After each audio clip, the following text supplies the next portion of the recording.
my fellow randoms? My name is Kev Duffy, and welcome to this, our 40th episode of What's Your Random podcast, where I discover and celebrate independent and individual creativity from the inception of an idea to the process and the practicalities of bringing that idea to life. 40th episode. Every time I hit a round number like 40, it seems like cause for celebration to all of the conversations I've had over the last year. And what better way to rein in a celebration than a discussion with Chris Moses, I think he's my third repeat guest on What's Your Random podcast. And Chris has made a lot of moves in the last year since I talked with him. He is the founder of Red Sea Comics and spinning off a lot of titles under this umbrella, including Soma City and Saturn Effect.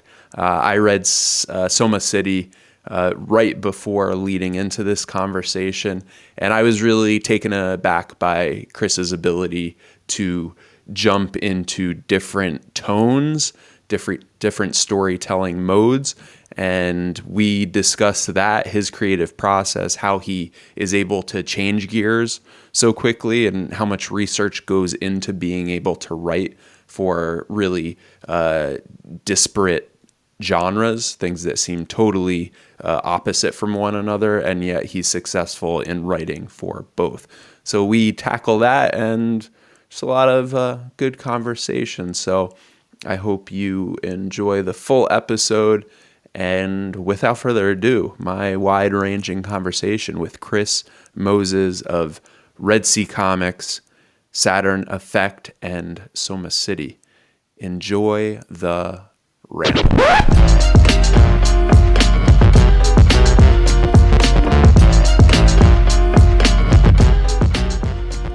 Recording is in progress, and I get to welcome back again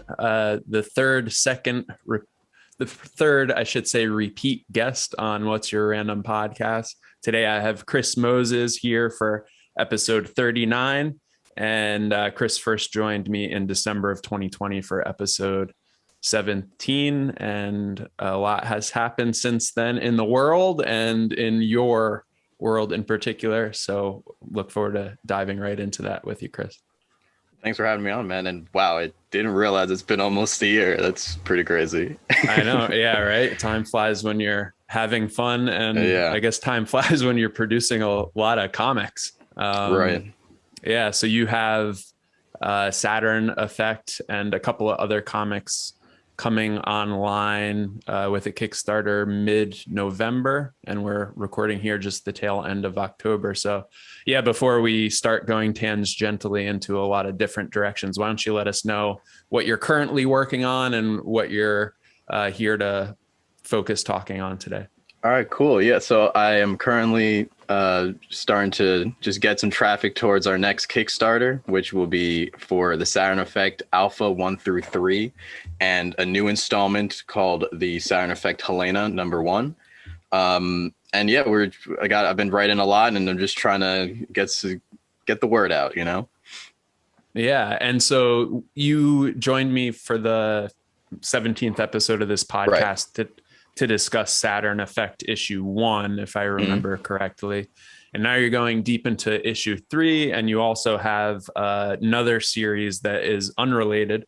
As far as I know, maybe you'll bridge the gap sometime in the future, but another series called Soma City. And that's one issue deep right now. Correct. That actually just came out in September. So that is our newest series. And that's a noir set in a world where people are anthropomorphized microbes. So think Black Sad meets Osmosis Jones.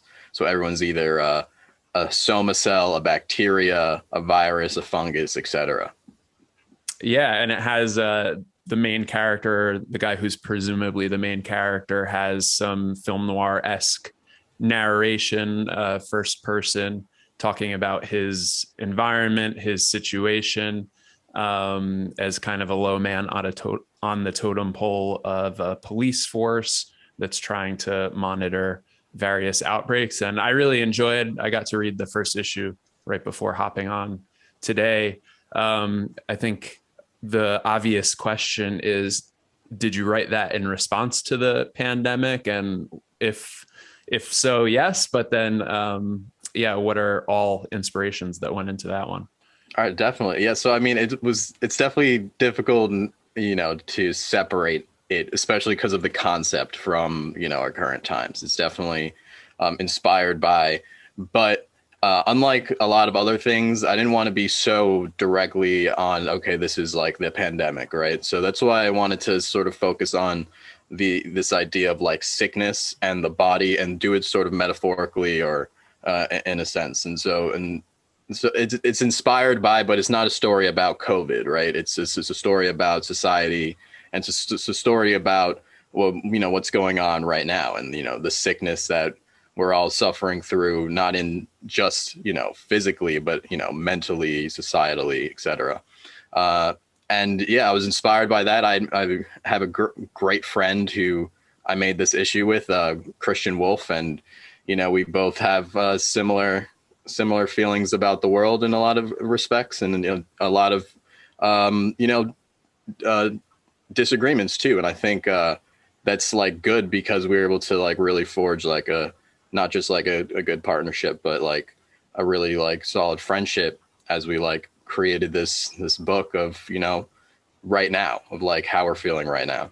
So yeah, I'm inspired by a bunch of stuff: Black Sad, Osmosis Jones, Constantine stuff, things like that. I just, and then my favorite movie is Chinatown. So I had to do something noir eventually. And I wanted to sort of not reinvent, but like give my little take on it in a sort of more contemporary way, right? Like I didn't want to do it to typical detective. So that's why Denton Dials, the main character, is actually a contact tracer. So his job is to, find diseases, and, timely, but also just giving us sort of to see the noir genre in a new sort of light.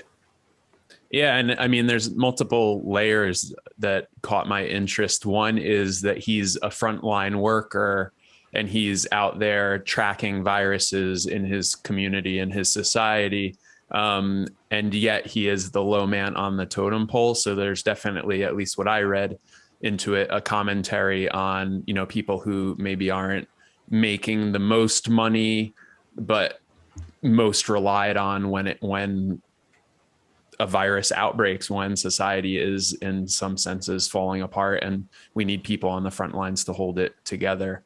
So that was, one of the narratives that jumped out at me, and it was not punch me in the face obvious. And I like that kind of subtle storytelling. So kudos to you for nestling a lot of different narratives in there.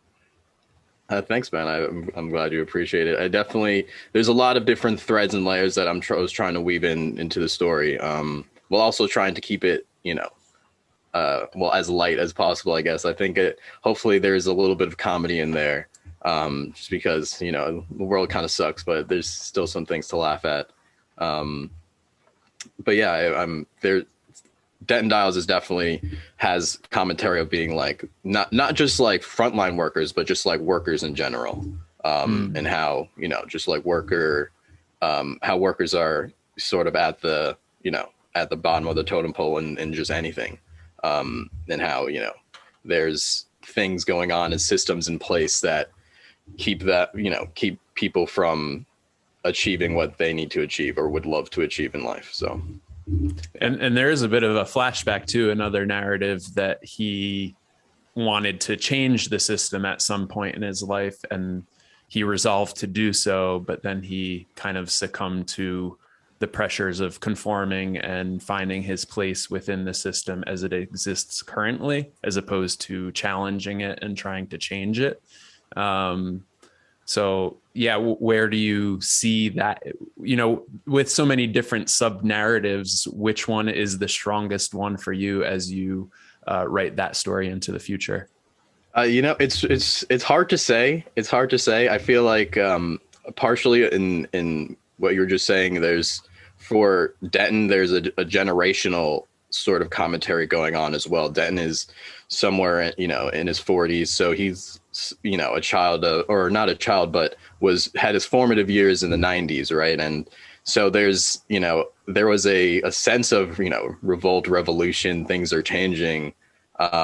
And look where we are now. So it's a commentary on a lot of things. So it's hard to say which one is the strongest one, which one is the main one. I mean, it is a story also as well. It's not just all these social commentary things. It's, Denton is trying to solve a mystery too at the same time of like what's going on with this certain disease of this week. So in future stories, you can assume that there's going to be some case that he's following that's sort of shaping the narrative around it, and the different sort of subplots and the different themes and thematic things will generally be related to that and of the things that are happening when I write it. So yeah, I mean, it's like I said, hard to say, but there's definitely a few different things that will probably jump out, like the 90% against the 10%, or the majority against the people on top, elites, sick societies, sick institutions, sick people. Sickness is probably the biggest theme that you can probably assume that you're going to get in every single issue of Soma City. And there's also a consistent metaphor throughout the first issue of a place being a toilet bowl, needing to be flushed sometimes. I wonder if that metaphor will continue on through the rest of the issues. Do you have a full arc in mind, like how many issues it's going to be? And obviously you have the beginning. Do you have the climax and the end in mind already as you're going through writing it? Definitely. Yeah, okay. Soma is planned as of now to be 6 issues total. So you'll get 3 issues for volume 1, and then we'll have a volume 2. And we'll be working on that soon, issue 2. At the moment, where Wolf and I are working on to transition to the Saturn Effect. He's working on the Saturn Effect Helena.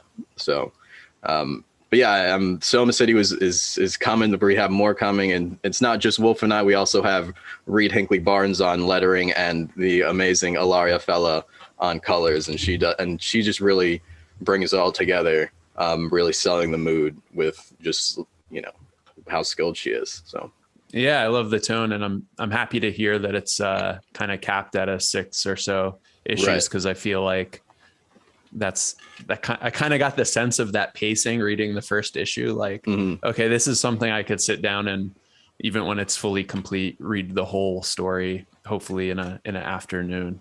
So that kind of confirmed what I believed to be true, I guess, in terms of the overall length of this story.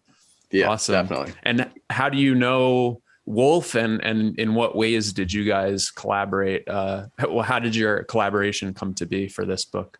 So I found Wolf streaming on Twitch actually last year, and I was just, jumped into his chat, and he was drawing this really awesome D&D commission, and it was just like super high energy, really awesome character designs.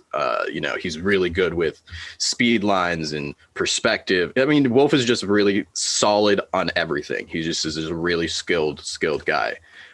So I jumped in his chat and was like, dude, you're amazing. And we were chatting, and then he was just like, oh, so what do you do? And I sent him a link to the Saturn Effect, and he was like, wow, you guys are doing it. And, from there we just talked a bunch, and then, I would kind of pester him a little bit. It's like, yo, dude, we just got to make a book, dude. We just got to make it. We just got to do it.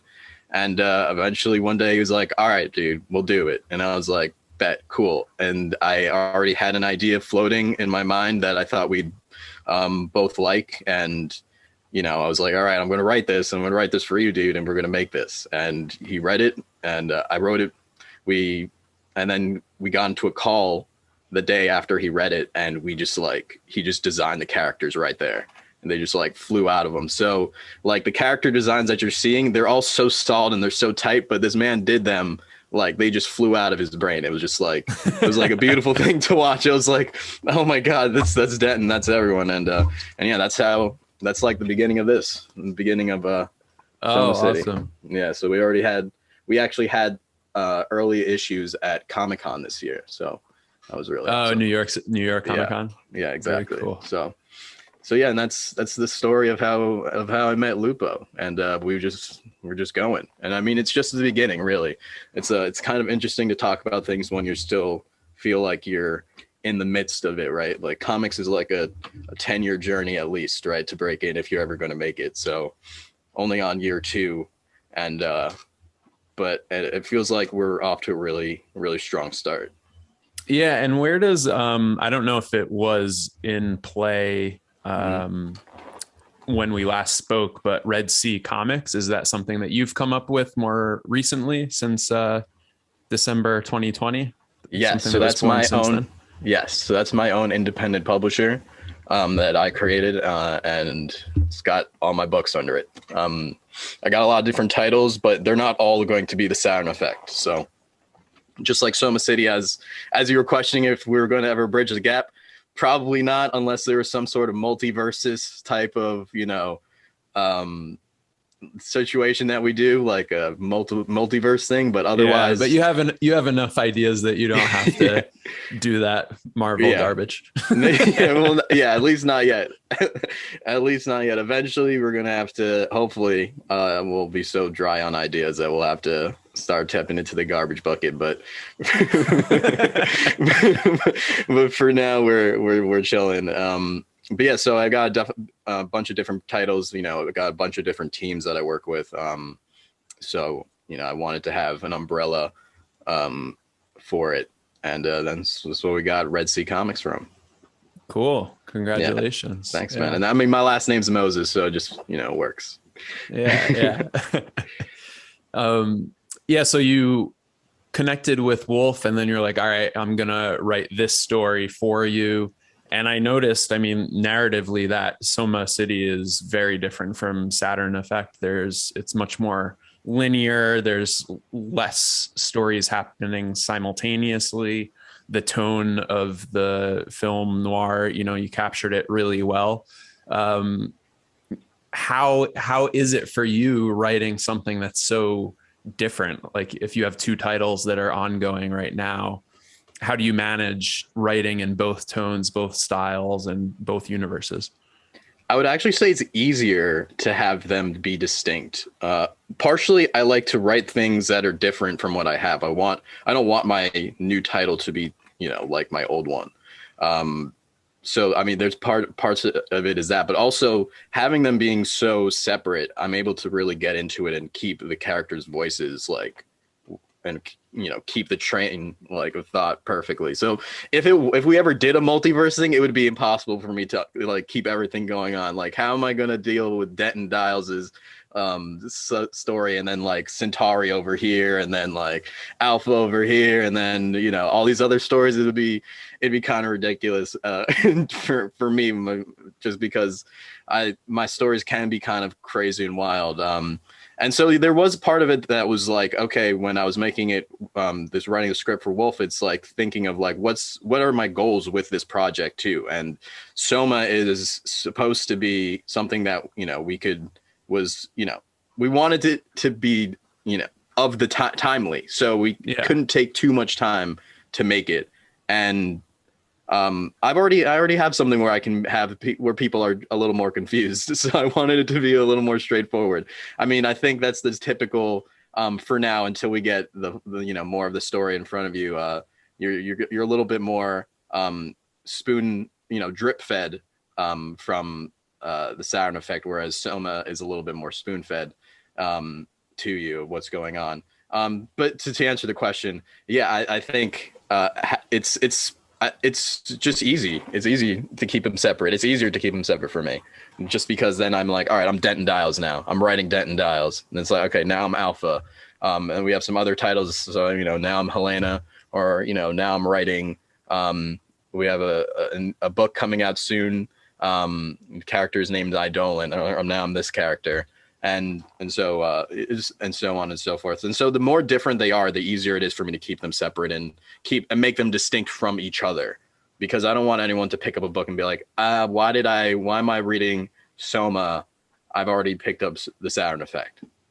Right. Yeah. Yeah. And since Yeah. it's just me for now writing, it's, I gotta keep it fresh. I gotta keep it fresh and different and Yeah, distinct. and it flexes different muscles. I mean, it's like doing cross training, working out in a different Yeah. way to keep your mind pretty elastic. But did you do any? I mean, still talking specifically about Soma City because it Mm. is such a departure from Saturn Effect stylistically.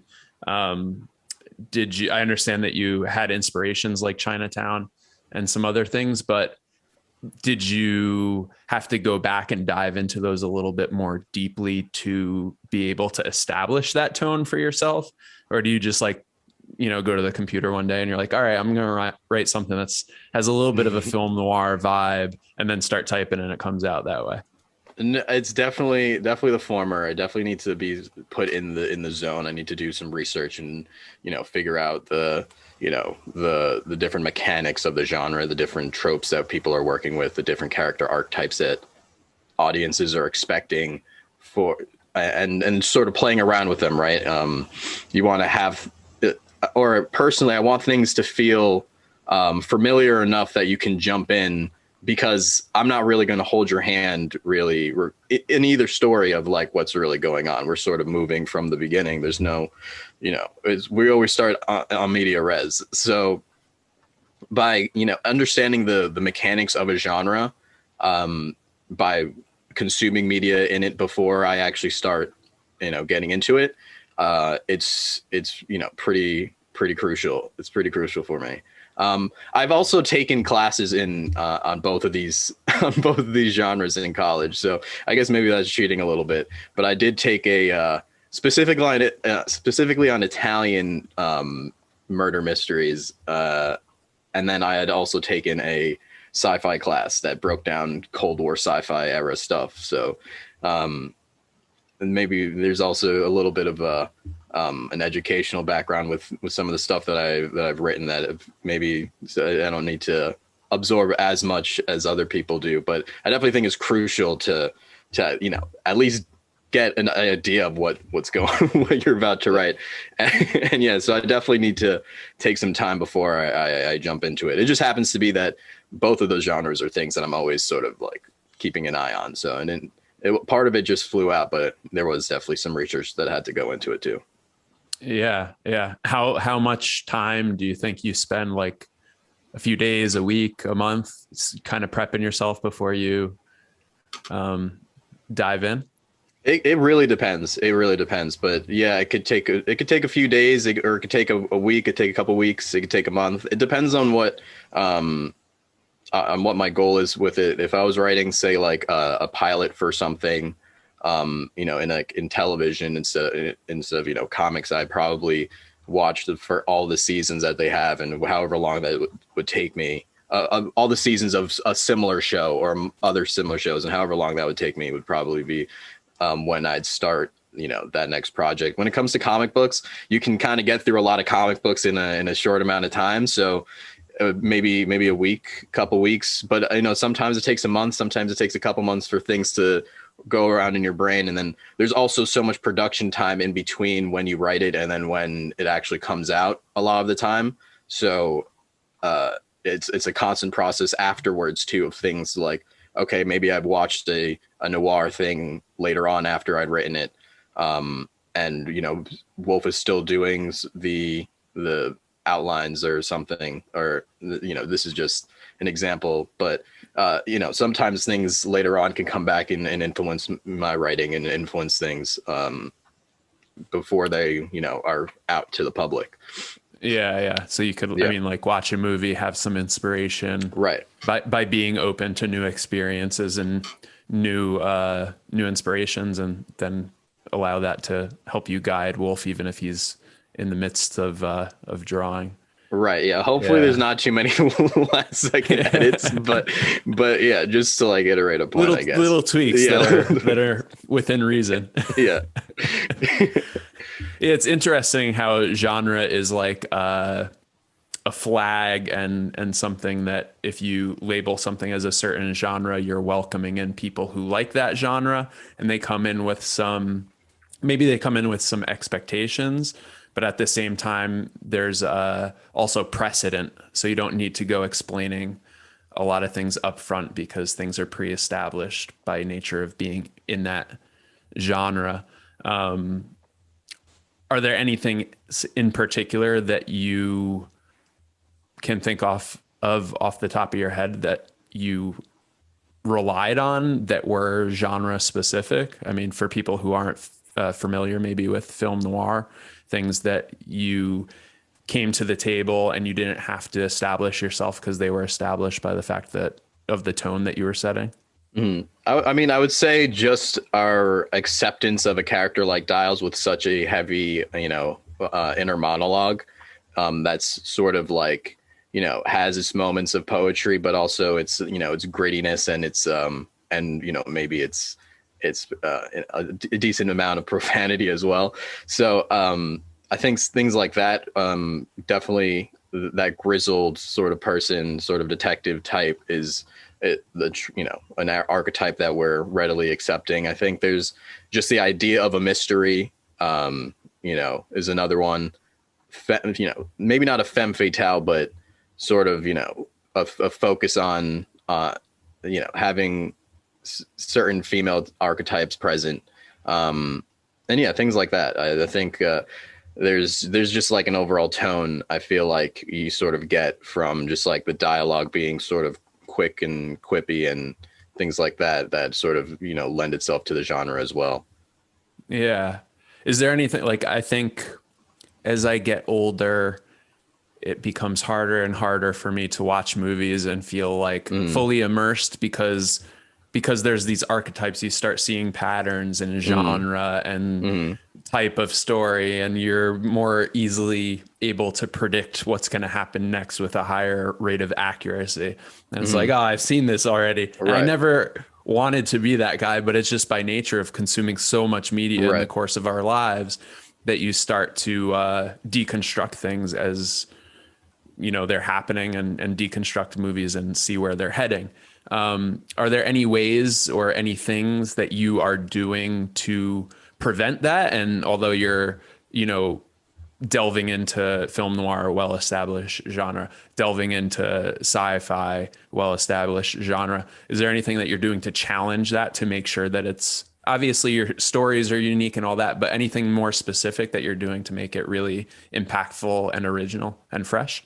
Definitely. So I think when it comes to character archetypes don't mean that a character needs to be all the traits of a typical, detective or whatever type of character. I think archetypes can be really good at setting, certain expectations up and giving you sort of certain basic information so that you can understand, at least enough to get through and keep up with what's going on. Until you get the rest of the information. As you dive deeper into a character, and as if you give them a rich past, and they interact with other characters and they sort of grow and learn, they should become, and then through your plot, since stories are all the same, and we'll get to that too, but your usual plot points are different, and the characters are different depending on who's writing it. So through those things, your characters will grow and become more distinct, and then through the universe that they're in and through the world, and that's like one of the a very important thing to keep in mind, to keep those things fresh. It's like you want things that make a character feel familiar, but then you also want to keep them unique and make them interesting and make people be like, okay, like, oh, I like Alpha, and as opposed to Han Solo, right? Like what makes someone be like, okay, I like Denton Dials as opposed to JJ Gittes, right? So there's definitely there's multiple things and different elements that you want to have when you're building a character and building a world that will affect how people will see that world and see those characters and see the story as it goes through those two vehicles, those two story devices, right? When it comes to all stories being the same and how do you keep that fresh, I mean, all stories are the same. When you break it down, there's the story, story arcs and story circles, and different story structure. They're all basically the same. They all have a beginning, middle, of an end, and they all essentially have a character going through something so that they end up a changed person at the end. Otherwise there's no movie, or otherwise there's no comic book, or there's no story. And but the way you keep that interesting is you, as by knowing the different principles of story, and then figuring out how to break those rules and change them, and like keep, and things like having a unique world and having unique characters, things like that will make your story unlike other ones, because no one has the combination of all those different things that you have when you're writing those things. And it's also challenging yourself to not just be like, okay, what happens next? Oh, I saw this movie and this is what happens next. Okay, they should do that. It's, you have to be true to the thing that you're writing, right? Be true to those characters and what would they actually do? Because if you're keeping in mind, who they are, they probably wouldn't do the same thing that happened in Blade Runner, right? They probably do what happens in that story.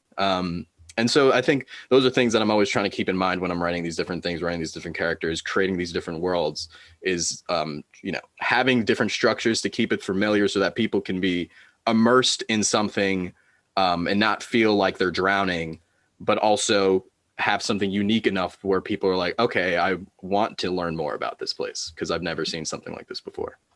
Yeah, yeah, and it seems like, I mean, you had two answers there, but it goes back to the first. Like, if you establish good characters that maybe are a little bit archetypical, but have their own specific story, their own specific background that makes them believable in as a character in their own right, in their own way, then you can establish the story and the universe around them, because ultimately they are the driving force of a story. Another thing, as you were giving your answer, I thought of is scale too. I like thinking about, it's kind of like go big or go home, like Hollywood explosions, but in a world where we're looking at more minimalistic architecture, interior design, furniture, UX, app design, making things more efficient. Like, you start to appreciate a little bit more where the devil is, which is in the details. And if you don't necessarily have to make something that's grandiose to have it be insightful, impactful, and important. And I try to keep that in mind too when I'm writing, is like, I could actually make something that is not such a big deal, but focus on it so much that in the scope of that story, it is a big deal, thinking about like one person's emotional roller coaster over the course of a certain day or something like that, because somebody looked at them weird walking down the street. I don't know, like Right. those things could also be just as dramatic as a huge Hollywood explosion based movie. Right. Absolutely. Absolutely. And as long as you have like those general ideas of story, you can make anything into a story and make it, and if you're good, you can make anything really interesting. Like, just one day. There's plenty of novels that are written about something that just happened in over the course of 24 hours. Yeah, yeah. So are there any other genres that you are intending and or would like to explore? You know, Including subgenres in right. the genres that you're already active. Right. I'm so into sci-fi, dude, that I have a lot of sci-fi stuff coming out. But I do have I have a couple sci-fi stories out coming out, but one of them is a sci-fi horror thriller that'll be coming out relatively soon, that follows a rich black family as they bring home a terrifying alien to take care of their family estate. So that'll come out hopefully soon. And then I have, other sci-fi stories that are coming out. There are other genres I want to explore. I want to do some more comedy. I've written, some comedy stuff, and I've also written some for others, mediums like TV and features too, that always have a little bit of a sci-fi bend. It's kind of hard now that we're in 2020. Everything is kind of sci-fi now, right? I mean, Sci-fi reality is sci-fi, so it's exactly, right? unescapable. It isn't unescapable. I mean, like, we all have phones in our pockets. Like, there's literally UFOs. I mean, like, aliens are here. It's like we're living in a freaking like a sci-fi movie right now. So everything has got kind of has a dash of sci-fi in it. But I also would like to do, as I said, some more comedy. I'd also like to do maybe a little more fantasy, like hard fantasy, or just like not science-based type things like that. I like psychological things. I like thriller things as well.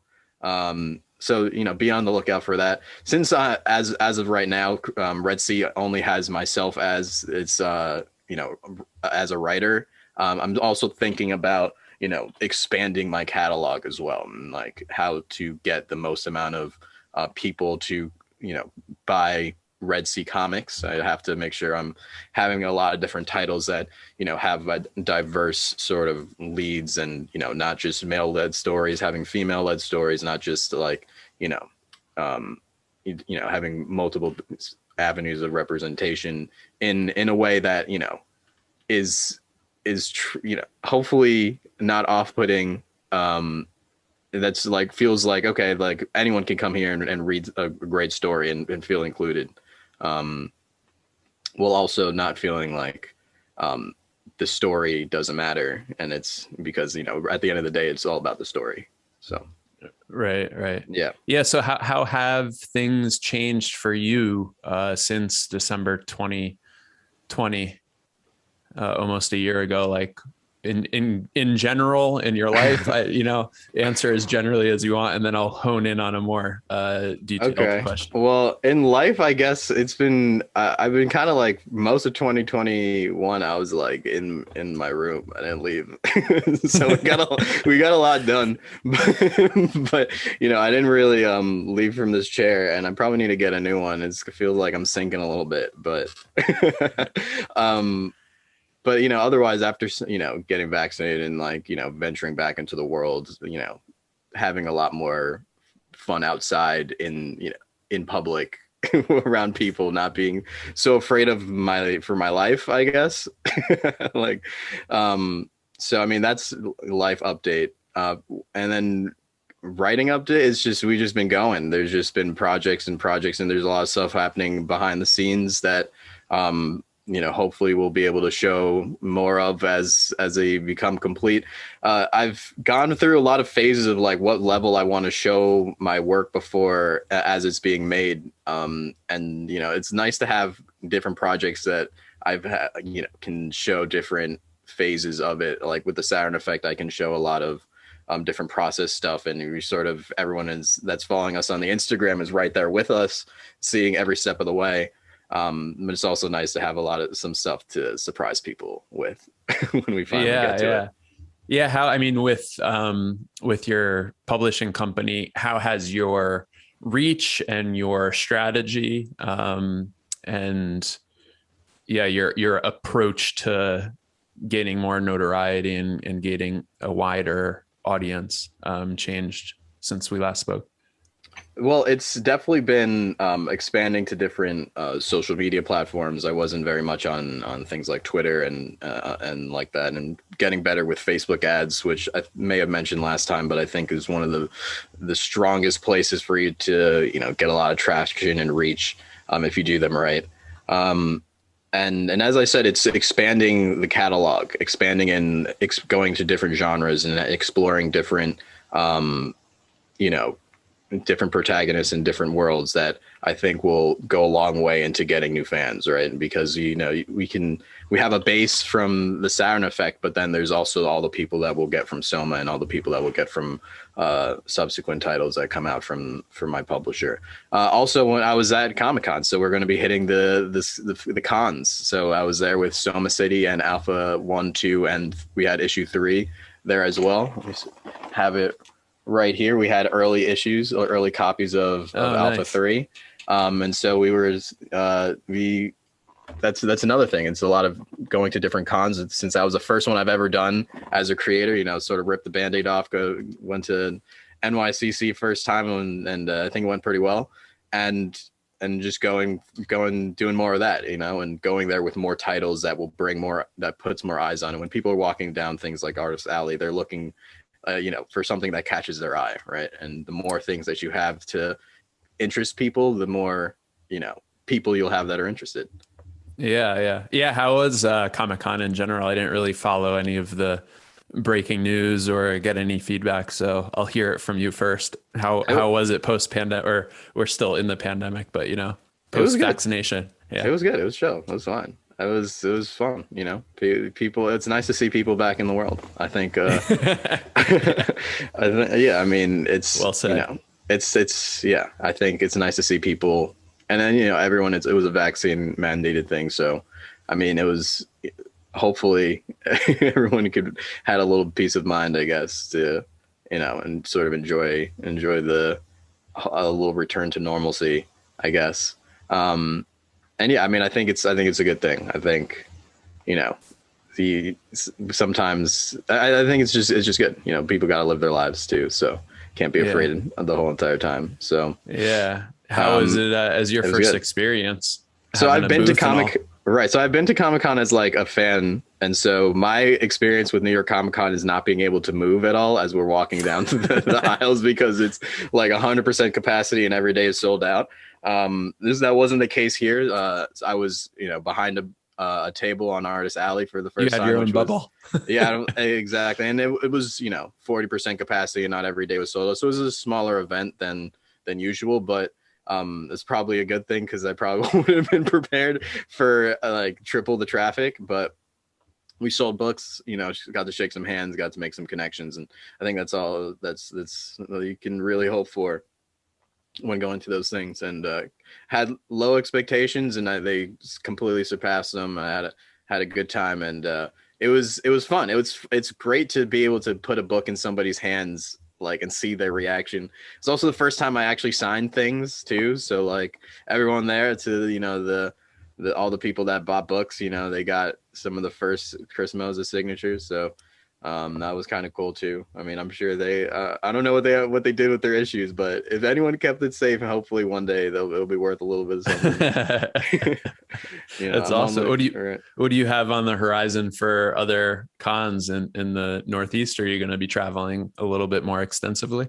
I'm hoping to go a little, trying to go across the country, hopefully. Aiming probably past February, we'll probably start picking up the more cons going to, because I need to get more titles, all of them finished and then all of them ready to go. And I also want to have the next issue of Alpha. We're kickstarting issue 3, and as you can see, it's already done. We're almost done with issue 4 actually, and that's going to be the end of volume 1. So we'll also be. I want to wait for my first trade to be ready. So keep an eye out next year around February for Alpha Volume 1. And then once we have that and we have a couple more titles, I think you'll be seeing Red Sea a lot. I'm seeing a Yeah, lot. nice. You have you looked into having your first trade published? Are you going to self-publish? And like, I know nothing about it so for me and my audience, like, what's that process looking like for you as a first time trade publisher?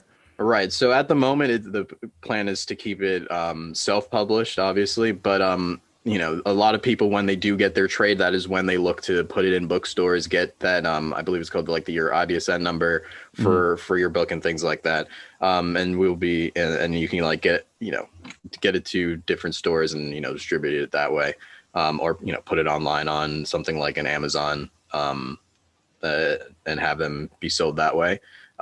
I obviously need to do more of my own research too, as I get closer to it. But there's a few steps to get it, like to do it officially, But at the end of the day, no one can stop me from just printing out a few copies and then setting up a booth somewhere. So I was gonna say that sounds about all you need to do. Is it's one of those things like you just yeah, need to put your head down, grind yeah, ahead, and do it and get it done. yes.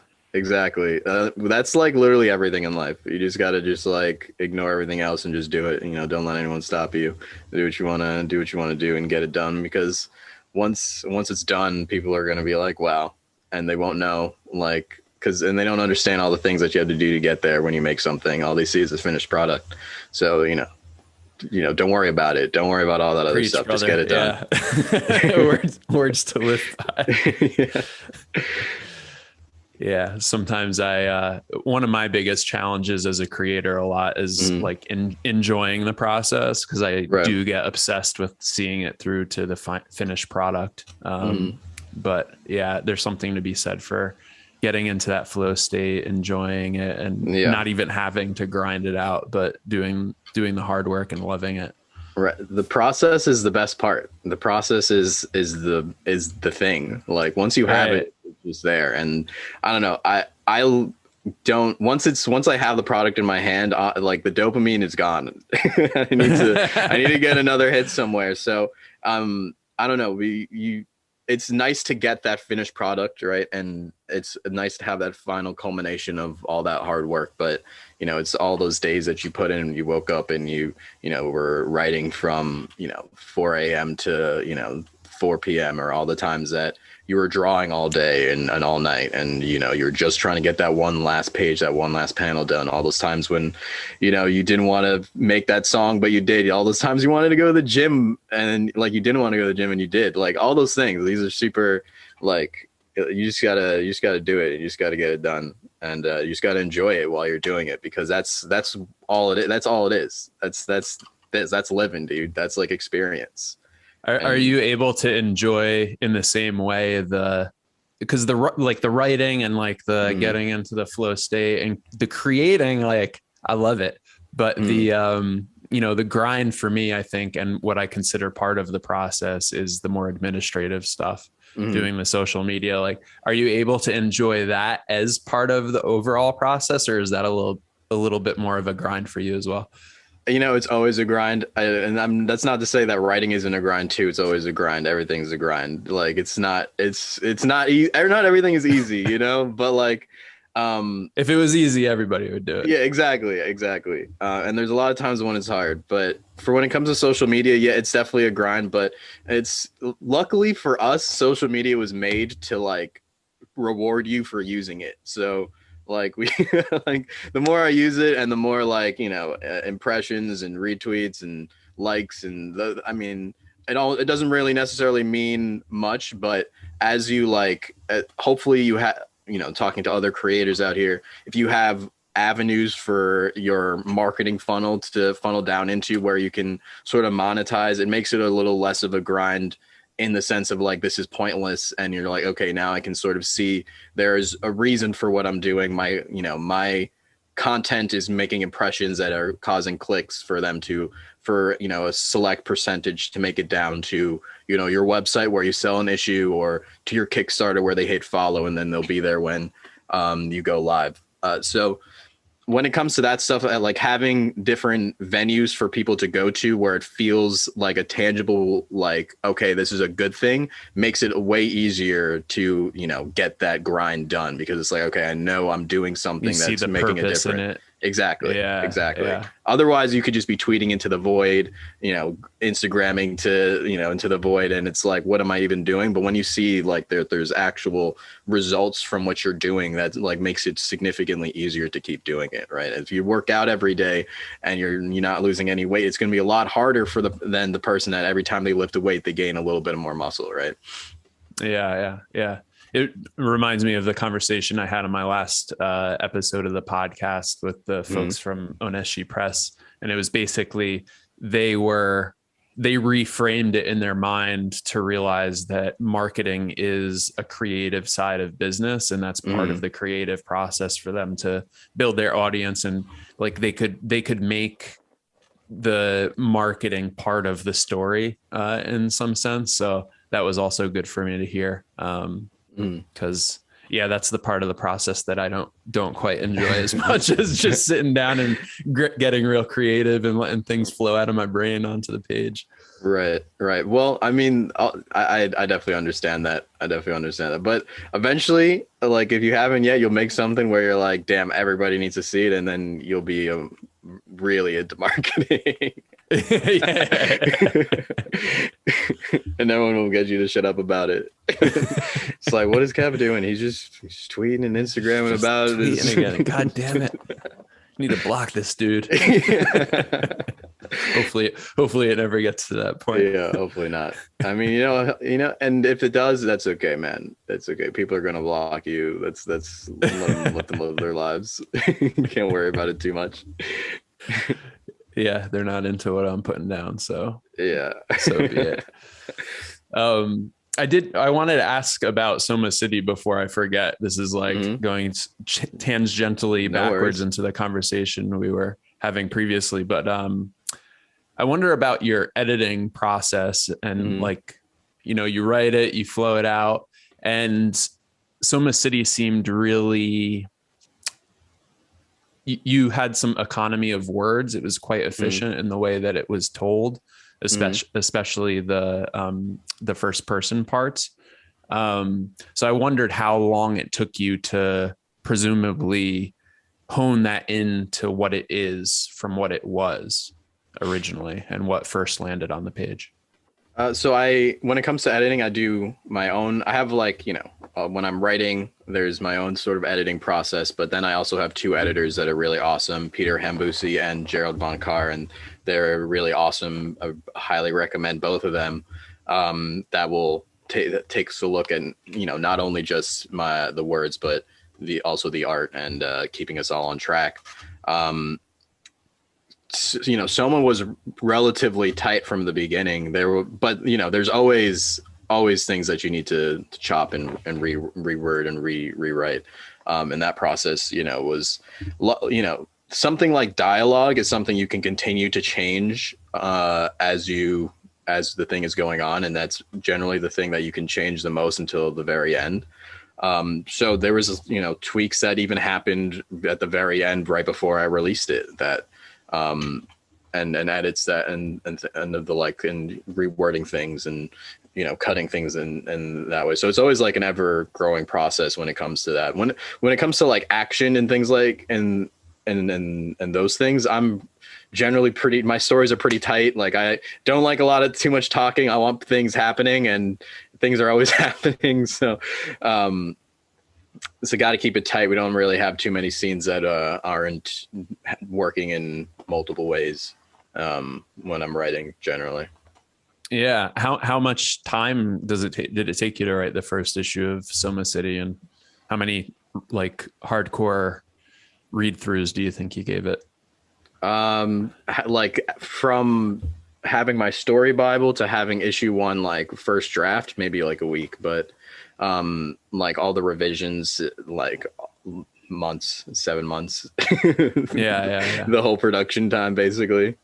Yeah, that makes a lot of sense to Yeah. me, for sure. Yeah. Once you have it finished, and like once you have a first draft, you can continue to iterate. So I'm a big proponent of, like, all right, just get that draft done, because then most of the work is the editing anyway. Yeah.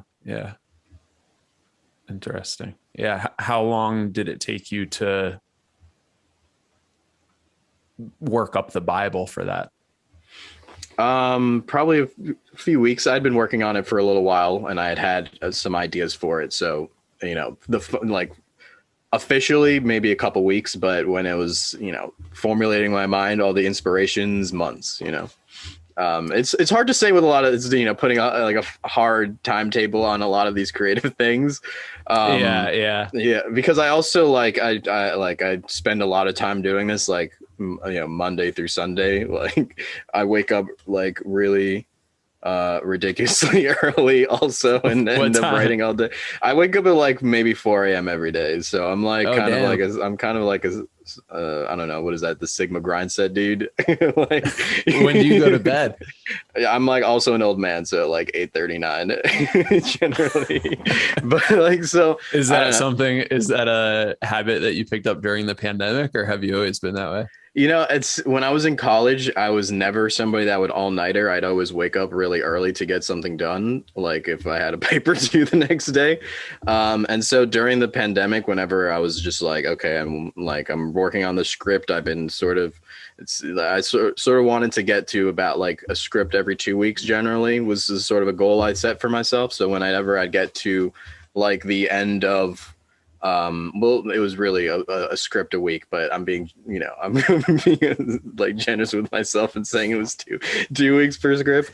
But whenever I would get to like, all right, it's time to like crank this out, that's when I'd like, all right, it's time to go to bed early, and I'll wake up early and get this done. Wake up before anybody else does, and sort of get my work done. And it's just sort of like, change into that. So I go to the gym early. And write early and try and get as much time in before I have to go do something else. And And yeah, I mean, it's just sort of become that. And it's maybe, maybe it's a little crazy, but it's been working out so far. So, No, man, I'm kind of the opposite. I oh, yeah. like get all creative at night. I'm definitely a typical quintessential night owl. Like Right. everybody goes to bed and it's dark outside and I just have the glow of my computer screen and I'm fully immersed and suddenly it's 4 a.m. and I'm like, oh shit. Right. Right. Because I That's don't not really like sleeping in all that late right. either. So it's only so many hours in a day when Right. Right. Yeah. I like those night hours too. I just like to be well rested beforehand. I like to wake up fresh brain. Like, I don't know, because as I go through a day, all the, all this other stuff, if I spend all day on social media or if I'm on the internet all day, like it'll make it so difficult to write. So if it's the first thing I do, it's like, okay, we're at work right now. We're getting this done. So yeah, kind of good time to shut off and hone in on, yeah. close all the tabs and have one tab open, which is what you're working Yeah. on. Yes, Hard exactly. to do though. It's not a painless process. It's not. It's definitely not. It's definitely not. Most of my writing process is refreshing Twitter. Not gonna lie. Write a line, refresh, you see if you get any notifications. All right, no, go back. Distractions. Do you think that that's maybe it's a dumb question. Do you think that that's helpul at all? No, I mean, no, definitely not. okay. Definitely not. I'm just memeing. It's definitely not. Close all your tabs. Is there anything though that you have in, like what I've come to realize talking with a lot of creatives over the last year, because I started the podcast not too long before we had our conversation. I think I started in September or October. So it's been like 1 year. Oh, dude, happy birthday. Yeah. I'm still an infant. I'm like fumbling around. Yeah. But over the course of the year, and this is going to be, I think, episode 39, a lot of feedback I get from other fellow creatives is, they need their inputs so that they could have outputs. So how do you, in terms of like what your inputs, meaning other inspirations, other media, other things in your environment that inspire you, what kind of inputs do you have? And is there any structure for you, the way that you ingest them, like setting aside specific time to do something inspiring? How do you manage your inputs? So when it comes to like media, like I'll watch things that I like generally, and then I'll also whatever's like really popular that I generally want to watch. Not generally, one because it's popular for a reason, and that's like you want to sort of understand and exactly why. And yeah, like books, articles too will make, especially when it comes to sci-fi reading, articles about the world or science will definitely be a good input for some sort of output later on. Going back to watching old things that I haven't watched before is also like sort of trying to like bring them new, like bring them to a more modern audience is also something I do a lot. I mean, going out into nature too. I used to be really big into poetry, and my favorite poets were the Romantics. And, so just like nature is just like such a beautiful thing sometimes. And so, just going out, getting some fresh air and, it's nice, and it can definitely be a good input, especially when you're like trying to write something nice, it's like when you're describing, a scene and being able to like take a second and really absorb it and understand what's going on, and like, the different unique ways that you sort of see the world around you. It's really important. Let's see what else. Music sometimes too. I don't generally write with music on, but writing music can give me ideas for what I want to write later on, or sort of help set a mood, help set a tone that I'm sort of trying to get with a character or with a scene. So yeah, there's definitely just general like wide inputs, like how I sort of digest them. There's no really rhyme or reason to it other than the process of when I'm putting together a Bible and like getting the inspirations that I want when I'm like thinking of, as we were talking about earlier, going through genres or, different types of films. Like if I'm writing like a sci-fi thing, reading and watching a lot of sci-fi that sort of feel in that are sort of close to the idea that I'm doing. You want it to be like, or I like it to be somewhere close to it, because I don't want to do that either. So like, you want to like take inspiration, see what they did right, borrow what you think you should borrow, and also then reinvent what you need to reinvent. But yeah, that's generally how I structure my inputs and the different inputs that I have for my creative outputs. And then the world, social, and then like, things that are going on in real life, in the news. I watch a lot of Breaking Points with Crystal and Cigar. I've been a huge fan for a long time of those guys, of those two. So any particular reason? I think, well, when it comes to, they give like their shtick is like, he's on the right, she's on the left.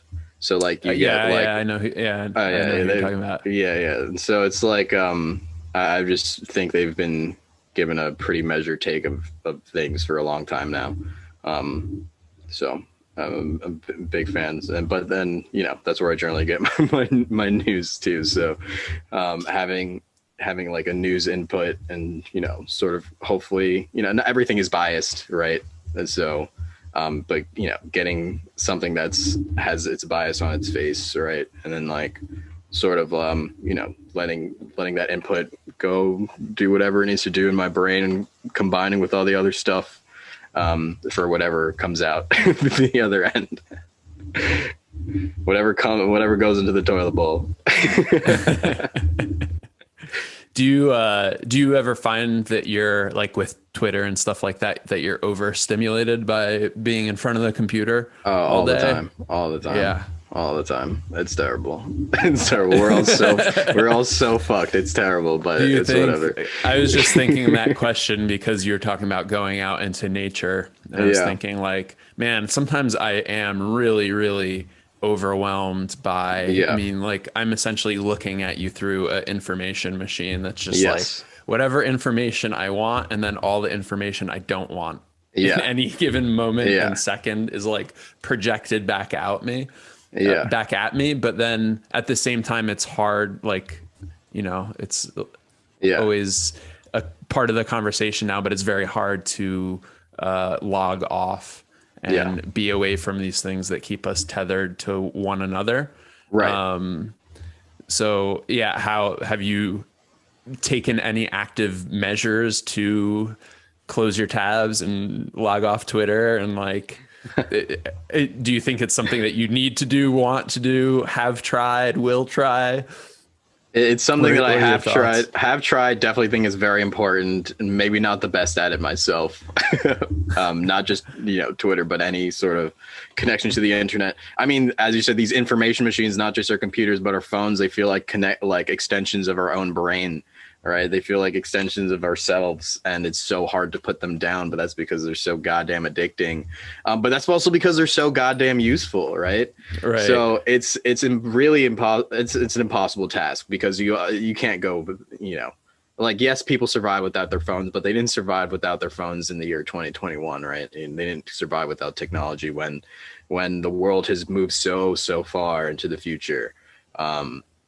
And so it's hard to disconnect, but it's something that people and myself and we all have to do at some point. It's definitely overwhelming. We're being overstimulated completely. I mean, kids are hyper stimulated. Like, imagine being a child and like being put in front of a computer like this when you're like, when you're 5, right? And like all the stuff that's on it. Like, I mean, I'm like a child of the 90s. I was born in 95. So, like, I still remember dial-up. I mean, the internet didn't have all this bullshit on it.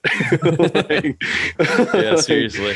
And if they did, I didn't know how to find that shit. And if you couldn't find it, it's like hours to download anything, dude. Like, you're just not going to be able to get anything done. It was like the difference between, I mean, going onto the internet now is going into like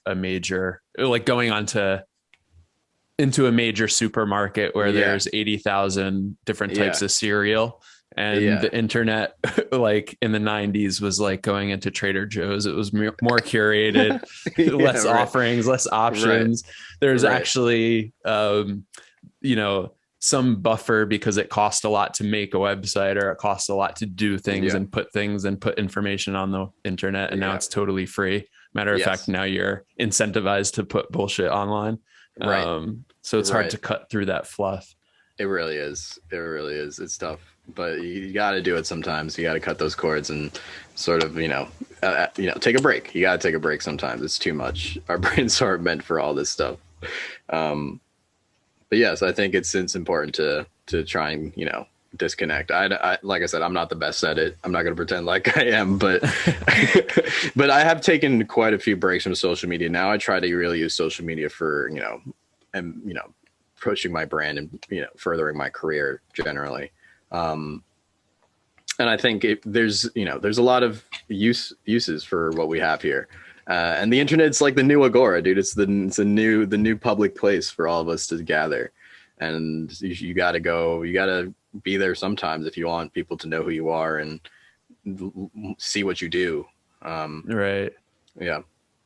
Yeah. How do you measure that compared to being in Comic-Con in person, like value wise, experience wise? Like how do you well, Comic-Con is like that. well, Comic-Con is like a short amount, like all of the work that you do in like a year of like networking is like condensed into like 3 or 4 days at a Comic-Con. So there really is nothing that's ever gonna replace like shaking somebody's hand and like putting a book in their hands in person and speaking to somebody in person, being able to look them in their eye and like pitch your book and then being like, oh wow, and seeing their general reactions in real time, things like that. Like it's nothing will ever really replace that. Do you think that kids born in the 2000s and even the 2010s would agree? I mean, because they're fucked. They were born so into fucked. social media and born into, literally some of them born into Zoom. Right. I think. So do you think that's gonna? I mean, this is like a hypothetical kind of thought game, but do you think that they're gonna have hold the same value for in-person Comic-Con, shaking hands? I think this is actually a really interesting question, and I do some work at for a social media startup that I won't get too much into, but it's something that we've talked about a decent amount. When this difference between IRL and online, and before the pandemic, I would say that you'd be surprised at how people didn't really understand that line as much as they do now. And I think the fact that we've been forced in a lot of ways to have to be online, there's a lot more value to being in person. That doesn't mean that things that don't need to be in person should be in person, because I don't know that, but not to really get too much into labor, but like there is a value to things being in person, and there's a value to that I think even and I do you think it's just like biochemical? I don't know what it is. Yeah, I think partially. I think there's something about, when you're talking to someone and you like have a conversation or disagreement, it's how you can even like cope with those things. I think maybe kids nowadays won't know the importance of it, but it doesn't make it less important, just because they're ignorant of the fact. But I think they will understand that the difference between being in person and, and not, right? Because it's, there's a lot of things that like just interpersonal things that you need that from being, together with someone in the same space. Even this conversation that we're having right now would be fundamentally different if we were in the same room having this conversation, right? Because where am I looking? I'm looking at you as I'm talking, right? But like when we're on a Zoom call, I'm looking at myself in the corner, I'm looking at my camera, I'm looking at my other screens, like these, I'm looking at my phone, like these are like, this is just what it is. And our attentions are so much more divided when we're somewhere else than when we're in person, right? So I think kids will understand that. I think it will be almost impossible for them to deny it. Will they see as much value in it as we do? Maybe not, but as I said, that doesn't make it not valuable. It just means that they may be ignorant to the fact of what they may be missing out on.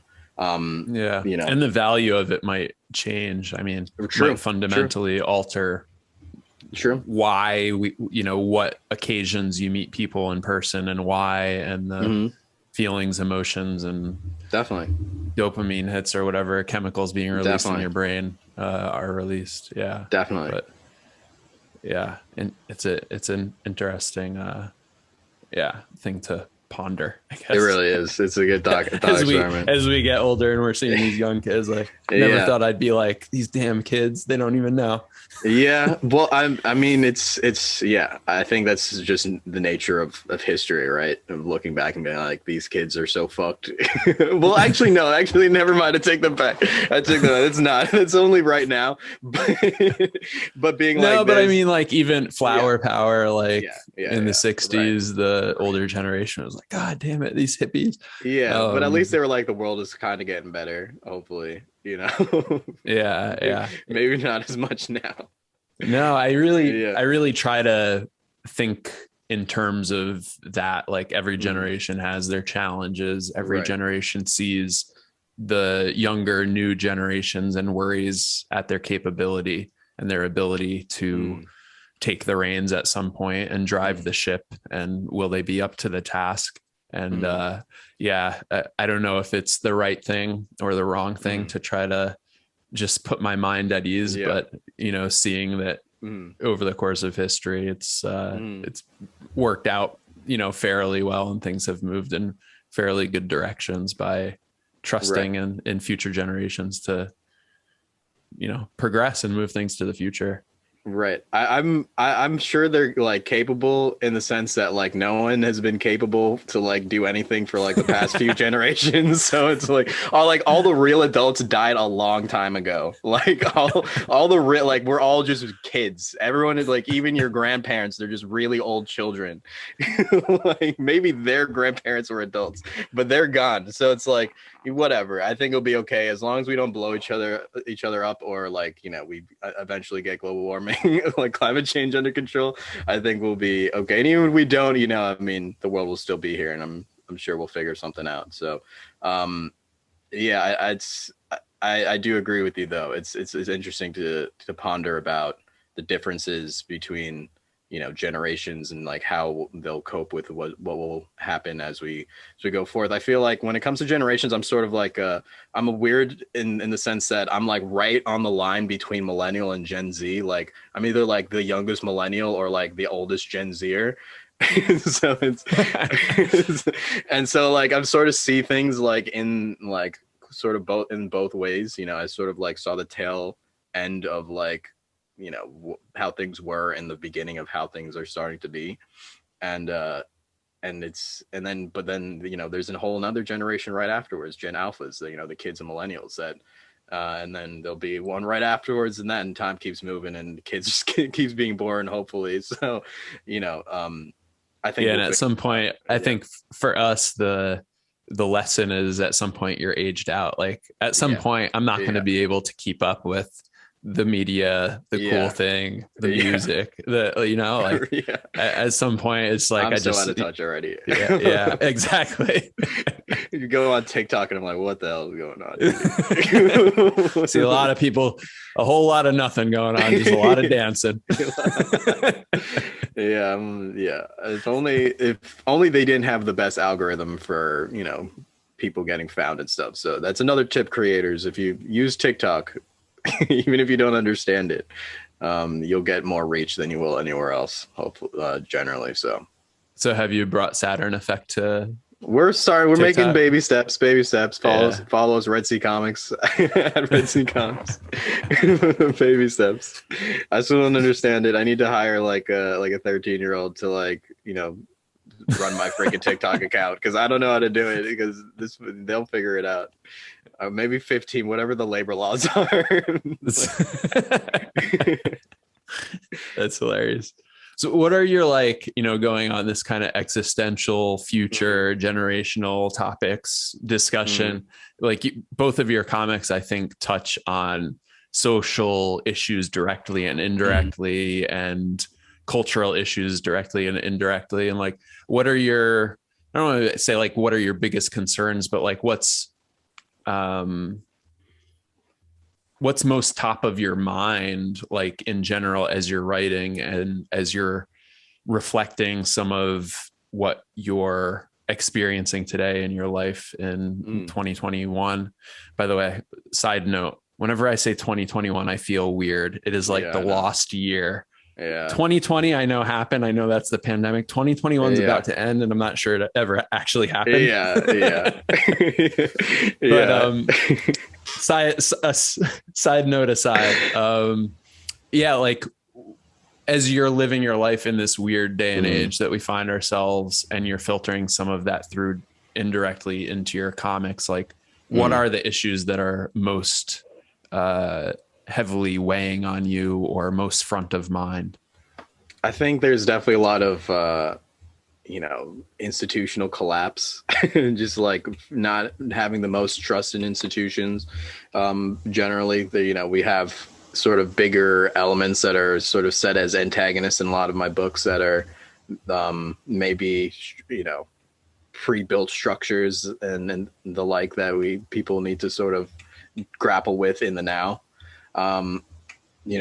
Things like just the future, and just like what could the future bring. There's a lot of just existentialism in what I'm writing, like being in the moment, like understanding what's going on, and like feeling that general modern malaise that a lot of people are feeling. There's definitely a few things. It's I guess it can be kind of hard to say, because I guess I'm trying to categorize all of my writing, and it's like what are all of the things that make me feel that I'm compelled so much to actually write about it. I think, I mean, in a very general sense, systems is, when you said that makes sense to me. And like, it really resonated with me in Soma City. When, what's the main character's name again? Denton Dials. When Dials was like, basically, I wanted to break the system, and now I find myself working in the system. And I think we all have that feeling, like we don't totally love participating in a system, and we don't necessarily love our roles in the system. But at the same time, as an individual myself, I find myself saying, like, but what would the alternative be like? That, our systems are so ingrained, and they've worked well in, creating abundance, which America has undeniably abundance of things, food, one of them, including things that are non-essential. But maybe abundance isn't what it's all about. So how could you shake it up so that you still have enough, but you have maybe more of other things, if speaking in very general terms, but if that makes sense. It does. So that, I mean, it was a very short excerpt from Soma City, but that part resonated with me. I was like, yeah. Yes, Denton Dials. Yes. I'm glad, dude. I'm hoping everyone feels that way. I think we all have a part of Denton in us, right? We're all Denton Dials. We've all been there, right? We've all sort of wanted to make a change, and sort of, reality kind of hits us. And all the things that come with time. In that excerpt, it's part of the flashback, and we flash back to when Denton is a younger man, and we see what happens to him when he tries to do the thing that he wants to do. And maybe it was a little misguided, but it leads him to a place years later where he's, as you're saying, working for the system that he wanted to burn, right? And I feel like we all can feel that way. We all, a lot of people try and make their own path in life, and maybe it doesn't necessarily work out. And what do you do about that? What anxieties do that bring up in your life and in your person, and how do you deal with that afterwards? What do you do? You just let it happen, or do you continue to try and make a change and make a difference and get what you want in life? So yeah, I mean, Denton Dials hopefully is all of us, man. I hope we're all Denton Dials. Any other like contemporary influences or feelings that you feel are currents running through you into these stories, and more specifically than the general Maybe climate analyzing change. systems. Yeah. Yeah, maybe climate change. Yeah, probably. We have a lot. I say we like this royal we. Like I'm not talking about myself, but I have. I But have. I mean, you I do have a manage team. a big I do have a team, team. and True, yeah, true, true. it is a big team that puts these together. Yeah, we got a few people, but there are a few stories that are coming out that have maybe a little climate change sort of bent, or a lot of worlds that I create. There's some sort of element of that going on in the background too, in the world building, or the things of the like. So I would say that's sort of a thread that you can probably find. Maybe not as much in Soma City and the Saturn Effect, but more on the stuff that's to come in at the end of 2021 and into 2022. If 2021 was a scary year, 2022 must be horrifying. And where do you personally see like climate change? Not like what is your position on climate change? Obviously, it's happening, but like where do you see in IRL in real life? Where do you see us going from here as a society moving into a scary 2022 and beyond? Like, what are your feelings about climate change in general? I think part of it is inevitable, and part of it is still we'll probably figure it out. Like, I think some of the damage, a lot of damage has been done. That you sort of will sort of play out over the next few decades, and but that doesn't mean not to do anything about it now. And yeah, I think in some aspects it's going to get worse, and I think it might get worse before it gets better, but that's sort of the beauty of humanity. We sort of, once you like put our backs to the wall, we can actually kind of get shit done. Like if you whenever someone feels bad about procrastinating, realize all of humanity, like the collective 7 billion of us, like are collectively procrastinating until like literally we're about to die. Like honestly, all we want to do is like sit around and like eat, like be in love and like sleep and like reproduce like until we're about to die. So it's like And then we get shit done. And then we get shit done. Then we get as much shit done as possible, and then we go back to sleep, and then and rinse and repeat. So yeah, that's generally how I feel. I think in some aspects we'll see a lot of things that may be really sad.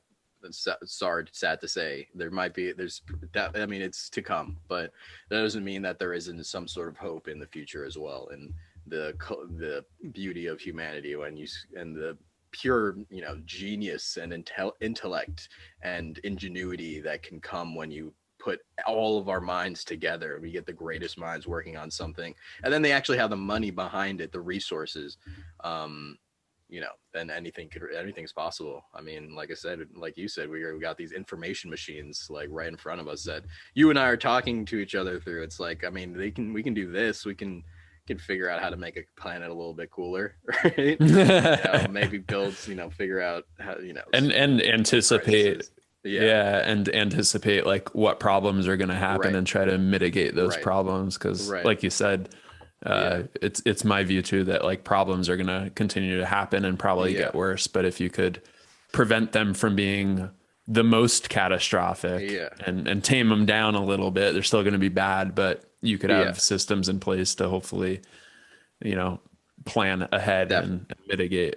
Definitely. There was this like I can't remember the exact name, but maybe like a decade ago, the History Channel came out with like this like little documentary about like what the next like century was going to be like. And like, I don't know, someone who should go back and find that and like watch it, because it's so scary how like right. Is it accurate? It's like scarily accurate. Like there was one part where they're like, okay, then there's going to be a pandemic of some sort, and then it's going to like. Was it written by Nostradamus? It wasn't a Nostradamus thing. It was like like History Channel was like, okay, what's going to happen in the next like X amount of years, and they like follow like this narrative of like this girl and her family as like these climate change things are happening. And like and just history happening, and like there's some scary things that like that are just like were accurate, like as like a pandemic, like a pandemic of like lungs, like respiratory pandemic. So you know the future, what's coming next. Yeah, I don't know, dude. I think I think the parents die or something, so hug your parents basically. Good. That's good advice any day of the week, though. Yeah, exactly. You can Hug your tell how much you love folks. them. Yeah. Yeah. What is your the Bible that you create as the Mhm. foundation for your comics? Like, what does Mhm. that look like as it's coming together? What does it look like when it's complete? Like, just, I'm sure every creator who does a Mhm. Bible, it looks different. It's different Right. lengths. It emphasizes different parts. So, like, what are Right. the emphases on for you? Right. So it's generally I'm thinking of like a Bible that that's like for me personally not something that I'll be sending out like or for like anyone else to really read, other than the artists that'll be on the team. But it starts off with I'll start with like whatever the premise is. I'll flesh out the world. And I'm generally attaching different reference images to like give you and make creating sort of different like small mood boards to give you an idea of like, okay, this Mm. is sort of the idea, this is where I'm going with it. I'll create characters and I'll like go through the characters and figure out how I want my different like what their bios are, what their personalities are like, what they sort of look like with through reference images, what their names are, what their different relationships are. And then I'll sort of start to beat out the story, and I'll do that I'll circle them, like I'll do different story circles to figure out like, okay, this is where I want my character to start. This is where I want them to end. And through those sort of processes of like trying to figure out what the plot is, I'll find more characters. I'll add them to the Bible. I'll flesh them out, give them the different character profiles. And then I'll have like this sort of issue sort of idea of like all the plot points I want to hit with all my different main characters. And then I'll throw it into like an outline of like, okay, this is issue one. These are the beats that I want to hit. And these are, I have like tables that are like, okay, page one, page two, three. So you can sort of visualize it a little better of like how you would see it in an actual comic book when you open it up. And then I'll have all my different inspirations as well. And then once I feel like it's ready, then I'm off to the races, and have it up on my different monitor, and I have my writing program up in this other one, and I'm going from there. Nice. So yeah, you have the Bible separate from an outline, which is like a skeleton, Right. but it informs the skeleton, I guess, Right. and the outline. Yes. Yeah. Yes. Awesome. But it's part of it. Yeah. Like the Bible helps just get everything. Like I like to outline a decent amount. I wasn't always a big outliner, but as I've written more and finished more things, the more I've realized how much you have to outline, and the more I've actually done it. So like I've finished quite a few things now, so I'm like, okay, now I know almost, and there's still more I have to learn, but now I have like a general idea of like, okay, I'm going to need these things for me to be able to write this, and that's generally what's going to be in my Bible, all the things I need.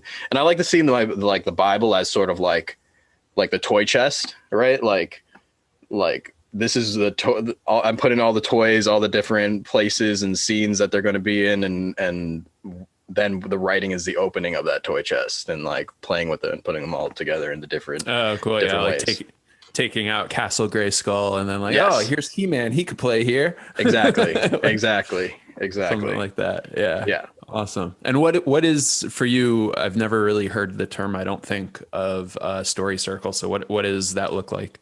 Oh, okay. So Story Circle was made by Dan Harmon, who's the guy that created Rick and Morty with Justin Hyland, Roiland, yeah, whatever.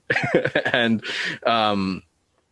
he created that based off of I think Campbell's story structure or of the hero's journey, like the 11 part. And so it's just he uses it for television, but his idea, like the idea of being able to break any story. So it has these different, has 8 different aspects to it. And by going through that, you can sort of, by using this, you can take sort of any sort of premise and any sort of character and get a basic idea of like what your story will be. So like it's use or a character that we empathize with needs to go do something, so they go somewhere, they go through trials, so they search for something, they find that thing, they take that thing, it kicks their ass, they return home with whatever that was, with this new lesson as a 8 changed person, right? So, you know, that's generally what the story circle is, and you'll see it in almost all and everything. Like, it's just a simplified version of the hero's journey.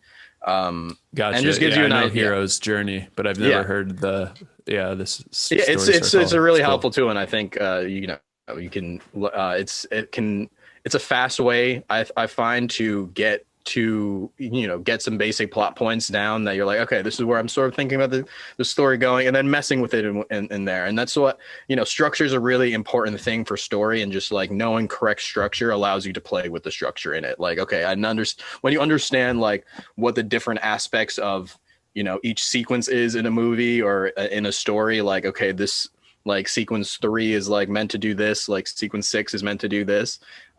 You can like play with it in that, right? You can play with it in that structure. Like, okay, I just need to be able to do this type of thing in that story. I just need to get the story to end off on this type of negative or positive charge, things like that.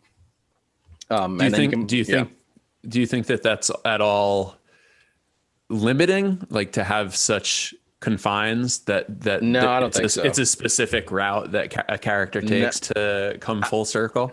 I don't think, because the route is always going to be different. The only idea is that like you have to think about it as like a story. What is a story? A story is like you take one character and then they go through something and then they are a different character in some sort of way, right? So that's all that really is. It's like the path of a character going from this to this, right? This to that, I should say. And when you think about it that way, it's like there's really infinite possibilities of how they go from this to that, and that's all up to you. Right. And like, and like, and then this just is like gives you sort of like an idea of like, okay, and this isn't like, just because people say this is exact, like, it doesn't mean this is exactly how you do it. These are really just studies of different stories, and like Through how, and time. yeah, and like what are there's the similar things that they have, and there's a lot of different like ways that people have broken down story structure that you can like use to like build your own stories or understand different stories.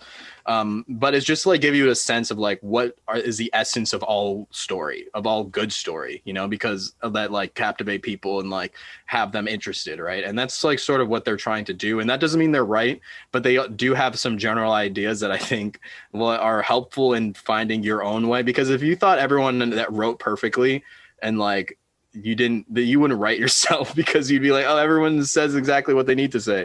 So obviously we all have our own idea of like story and how we Mhm. want to tell story. And you might not agree with how other people have told stories in the past, but like you want to learn from that and understand why you don't like those things so that you can change them, and like why they may have made these choices so that you can maybe make a different choice, or maybe end up in the same Mm. place as them and be like, oh, now I understand why they made that choice. um, so yeah, I do. It can be limiting. I agree. It can be if you follow it too strictly. But if you're really using these things as like the tools to understand story, as more of than like a crutch to like To get any right. story Yeah. out, like then like they can be really helpful tools in being like, okay, like what does a story need to feel like a story? It needs these sort of charges and movements of the story, and changes in charges for it to feel satisfying to the audience and be like, okay, I enjoy this. That was a story, and I want more, or I want to read it again, etc. Yeah, yeah, and I don't disagree. I was playing a little Mm. bit of a No, it's devil's okay. It's advocate okay. there, because I was curious. Because Mm-hmm. you know, another thing that's come up over the past 38, 39, well, you're the 39th, 38 Mm-hmm. podcasts is speaking with creatives is Mm-hmm. this idea that guardrails are helpful, Mm-hmm. and having some structure and you Yeah. know a sandbox to play in so that you're not playing on the open beach. And then that way you have the toys that are in that sandbox. You could play with them in that sandbox and it gives you some structure. So I see, you know, the hero's journey as one of those Mm-hmm. types of structures that can be helpful. But just, you know, playing devil's advocate, I was wondering if it Yeah. at all like pushes you certain directions sometimes because we think that things should be this way. Mm-hmm. But then again, if you know a structure, you can also actively challenge it, right? Right. And it's interesting to hear that because from my understanding, the hero's journey is something that's replicated cross culturally. So it seems to be something that's innate to storytelling. So not only is storytelling something that is a human invention, something that's special to humans and, cross culturally, but also this specific arc in storytelling is something that might be innate and have organically developed at different places across the world at the same time. Right. Right. And it's just, I do think storytelling is like innate and human, like it's an innate human thing. And also and that's why we're able to understand story, not just because we're like stories everywhere, but it's because it's like part of us. And, if you were like, I mean, this is like pseudoscience, obviously, but like we sort of think about it, right? Like thinking of how humans were like hunter gatherers, like being able to, if you're persistence hunting something, being able to track something and sort of getting into the head of this thing you're tracking and like putting together the different clues and pieces of like of the tracks that they have left and directions that they could have gone to finally get to the place that you want so that you can, kill it and eat it. Like it sort of makes sense in that way. It's like, okay, like why we would need to have developed something like that to just survive. Yeah. That's interesting. Not only understanding and trying to forecast and anticipate things in the world around us by developing stories for what we are engaged with, but also passing on that information so that it doesn't have to be relearned. Before we had writing and stuff, oral tradition of storytelling, you tell a story. So then somebody doesn't have to go through the experience, but could have the knowledge. So then they could pursue and develop other stories and other knowledge bases and not have to have spent the time to relearn something that was learned by a previous generation. So, and it's interesting how they coded that sort of knowledge through story, through like myths and things like that. Like, is there something about story that makes it just easier for us to understand? Like seeing people go through something or hearing about them go through something and see them going through that change of from here to here is like there's some level of understanding that or it plays into our level of understandings on some sort of fundamental level, I think. And we oftentimes think about humans' intelligence as the reason why we're the alpha animal on the planet, but maybe it's really not just our intelligence, but intelligence coupled with storytelling, or storytelling is a big part of that intelligence. For sure. I think definitely, possibly. You're a smart guy, man. You're a storyteller. Thanks, man. Thanks. You're a storyteller too, dude. Anything else you want to like address? I have 5 wrap-up questions that are shorter in nature. But if you want to talk about anything else or have any other, we hit a lot of topics. All I'd say is if you want anyone listening, if you want a deeper dive into some of my thought process on these things and don't want to just necessarily hear me talk about it, but want to see it through an awesome story, then the Saturn Effect we got 3 issues so far and more to come. So I mean and the 3rd is going to be kickstarted sometime mid-November. Yes, am I right? mid-November. And you could go to Chris has, is it SaturnEffect.com? Yeah, we have the SaturnEffect.com, the SaturnEffect.com. And then we also have RedSeaComics.com, and you can find the links there. And there's also a pre-launch page for the Kickstarter. And yeah, I love Saturn Effect, but Soma City hit a nice note for me. Maybe it's just time and place and space, but it resonated. I'm glad, dude. That was the goal. I'm looking forward to more from that title as well. Awesome. And also on SaturnEffect.com, you have, is it Ajax 1 through 3? Yes, were your first 3 webcomics that I believe feed into the Saturn Effect, right? They're somehow correct. Same universe. Yeah, okay. Same universe. They take place before the issue 1 of the Saturn Effect Alpha. So, and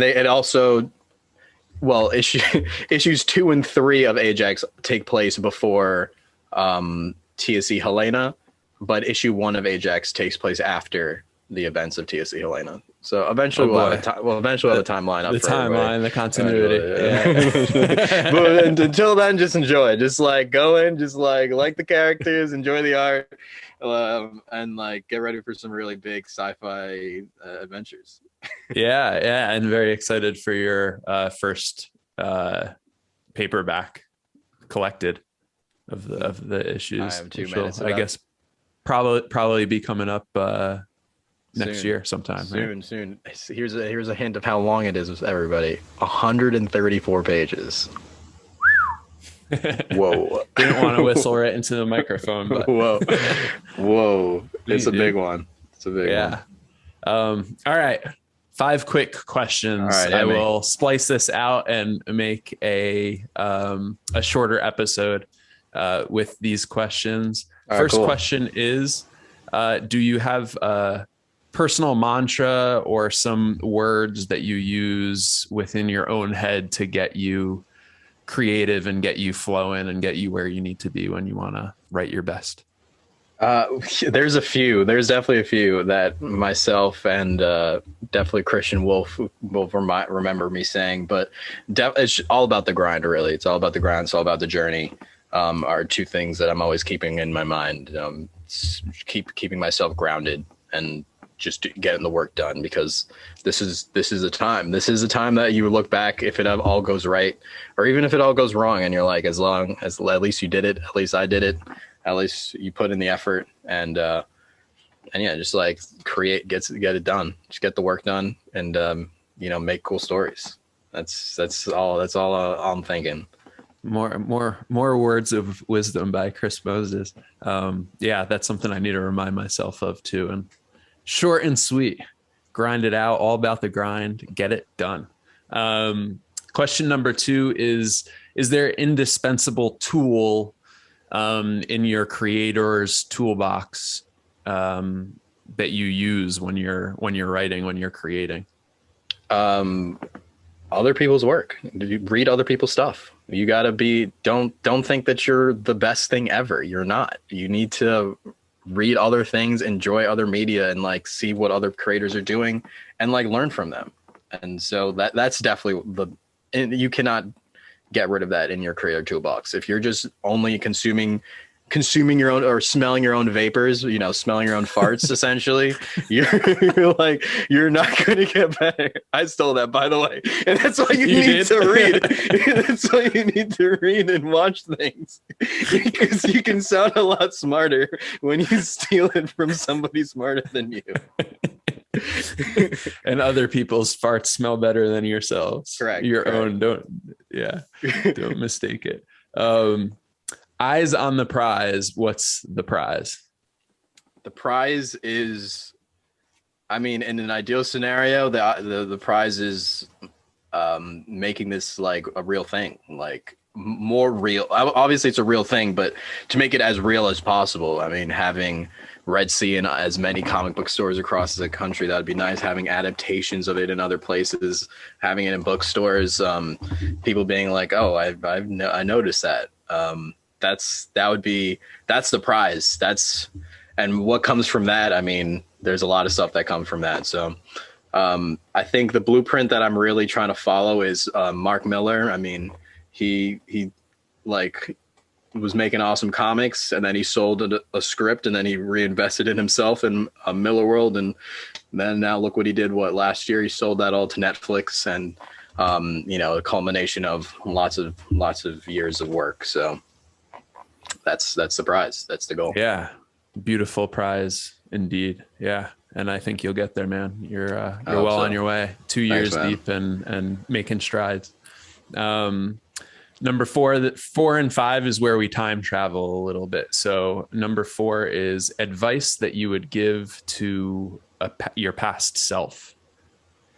Ooh, I would say I would probably tell him to write more and live in the moment more, dude. Like, get out of your head. Like, and then it depends on how old I am that I'm talking to, but I'm assuming that I'm like maybe like a preteen, and probably just be like, yeah, just like you do what you love, man. Like you like writing now, like you like writing story, just keep doing that. And I don't think I would have, even if I told myself that, I don't think I'd have the drive that I do now. But I do think it's important that whatever you're doing creatively, you want to, start once you feel like you want to start, and just like do it, because when you never know when you'll look back, or you'll never know when you'll pick something up again with a new vigor and new interest. And I'm really happy for all the times that when I was like a preteen that I tried to write my own stories, or tried to collaborate with friends to get something done, even if we never made anything. It's part of the journey, as I said, to get to where I am now. And so it's important, and that's what I tell them to do. Is like, keep doing it, even if you don't succeed now. I mean, you never know when you will, but don't discount the time you're putting in now, because it matters, and it will matter eventually. Yeah, that's really good advice. I think just I mean, back to your mantra, right? Like, do the work, get it done, and also don't take for granted that you want to do it and that doing it is valuable. Awesome. Question 5 is another time travel question. This time we go to the future for a future you. What question would you ask a future you? Oh man, that's so hard, dude. That's so hard. Oh my God. I don't even know, dude. I don't even know. I'll be like, am I still alive? like how old am I? The first thing I would ask is like, how old? I'd be like, how old are you, dude? 50? Okay, I got another 25. All right, awesome. But that aside, I'd probably ask, do you was I right? Is it all about the journey? Like, do I look back and like, am I like, damn, I missed that time. I missed or I might even ask, like, is it still as fun? Is it the thing that fulfilled me? Is this what cured my existential gnawing? I guess the answer is probably no, but I mean, I guess that's just life, right? So and the existential gnawing, I mean, resulted in you writing really great stories. So yeah, hopefully. Chris Moses, thank you so much again for joining me. Thank you for answering these 5 quick questions. Thanks for a really insightful, almost 2 hours of more good discussions, and I look forward to having you on for a third time. Dude, thank you, man. I appreciate all your time, and I appreciate you taking a look at my stories and having me on your show, dude. It means a lot. Anytime. It's my pleasure. And just as a quick sign off, what are your handles so people could find you? All right. So you can find me on Twitter at rchrismoses. You can find me on Instagram at the Saturn Effect and at Red Sea Comics. And you can find my website at redseacomics.com. And you can also find 3 free issues of the Saturn Effect Ajax at www.thesaturneffect.com. Awesome. Yeah, there you go. Keep writing and keep in touch. And thanks, man. Until next time, enjoy your random.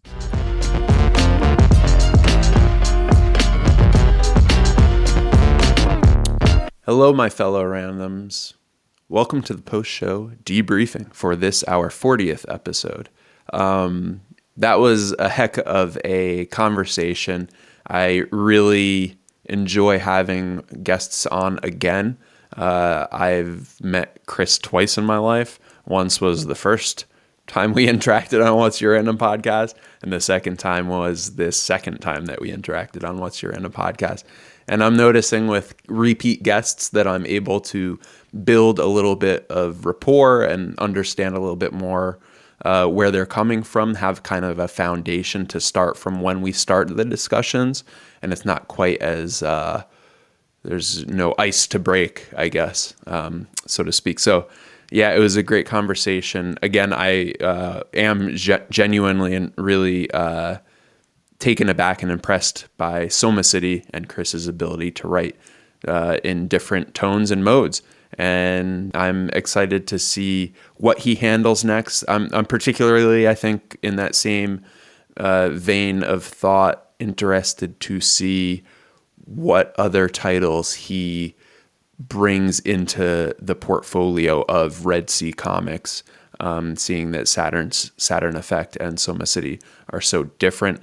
It'll be really interesting to see the full range and breadth of Chris's writing ability and his ability to manage multiple projects. I think that's a really impressive feat. So I'm excited to see what comes from him and what comes from you, my fellow randoms. If you have a project you're working on that you want to share, please tag us. I am an avid, well, as much as I'm on Instagram, I try to repost things into my, what do those kids call it again? I don't even know. The feed that expires. Yeah, so, holler at us and tag us, and can't make a promise, but I'll do my best to repost it there. And yeah, I'm excited to see other creatives' works, motivate other people if I can. That is really what I set out to do here, by getting other creatives to talk about their process, talk about their challenges, talk about how they overcame those challenges. So I hope that you are learning as much from my guests that I am, and continue to create out there, folks. Continue to make good shit. All right. Until next time, as I sign off, always enjoy the random.